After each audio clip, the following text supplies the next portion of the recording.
First ever factory outlet Mukunda jewellers ఈ నెల 23 వరకు శ్రావణ మాస సంబరాలు. బంగారు కొంటే వెండి ఫ్రీ. డైమండ్ ధర పర్ క్యారెట్ 48,450. కేజీఎఫ్ 2 చిత్రాలతో రాకింగ్ స్టార్ యష్ మంచి గుర్తింపు తెచ్చుకున్నారు. తర్వాత చాలా గ్యాప్ తర్వాత టాక్సిక్ మూవీ చేశారు. ఈ చిత్రానికి గీతూ మోహన్ దాస్ దర్శకత్వం వహించారు. KVN productions monster mind creation banner పై ఈ సినిమా నిర్మించారు. సినిమాలో యష్ సరసన కియారా అద్వానీ, నయనతార, హ్యుమా క్యురేషి, తారా సితారియా, రుక్మిణి వసంత్ హీరోయిన్లుగా నటించారు. ఈ మూవీ ప్రపంచవ్యాప్తంగా ఆగస్టు 26వ తేదీన రిలీజ్ కానుంది. ఈ మేరకు తాజాగా సెన్సార్ కార్యక్రమాలు పూర్తయ్యాయి. అయితే ఈ సినిమా రన్ టైం ఇండియాలో ఒక రకంగా ఇంటర్నేషనల్ వర్షన్ కు మరో రకంగా ఫిక్స్ చేశారు. ఈ సినిమా రన్ టైం భారత్లో 3 గంటల 15 నిమిషాలుండగా దాన్ని 2 గంటల 54 నిమిషాలకు కుదించారు.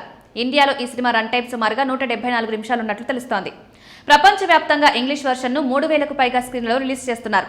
ఇండియన్ వర్షన్ మూవీని రికార్డు స్థాయిలో రిలీజ్ చేసేందుకు ప్లాన్ చేస్తున్నారు. పూర్తిగా గ్యాంగ్స్టర్ యాక్షన్ డ్రామాగా తెరకెక్కిన టాక్సిక్ చిత్రాన్ని వెంకట్ కె నారాయణ, యష్ సంయుక్తంగా నిర్మిస్తున్నారు.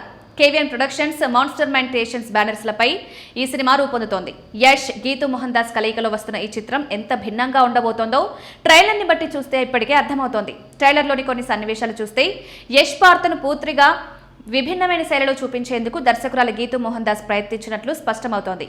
ఇక ఈ మూవీకి సంబంధించిన ప్రివ్యూ టాక్ ఇప్పుడు సామాజిక మాధ్యమాల్లో వైరల్ అవుతోంది. ఒక హాలీవుడ్ యాక్షన్ మూవీని చూసిన ఫీలింగ్ కలుగుతుందని మాట్లాడుకుంటున్నారు. యష్ ఈ మూవీలో ద్విపాత్రాభినయం చేశాడని, అందులో ఒక పాత్ర విలన్ అని అంటున్నారు. ఇక ఈ చిత్రంలో భయానక వైలెన్స్ సన్నివేశాలు భారీగానే ఉంటాయని తెలుస్తోంది. ఈ మూవీ పెద్దవారికి మాత్రమేనని ఇప్పటికే చిత్ర నిర్మాత స్పష్టం చేసిన సంగతి తెలిసిందే. టాక్సిక్ మూవీ ఫుల్ రివ్యూ కోసం ఆగస్టు 26 వరకు ఆగాల్సిందే.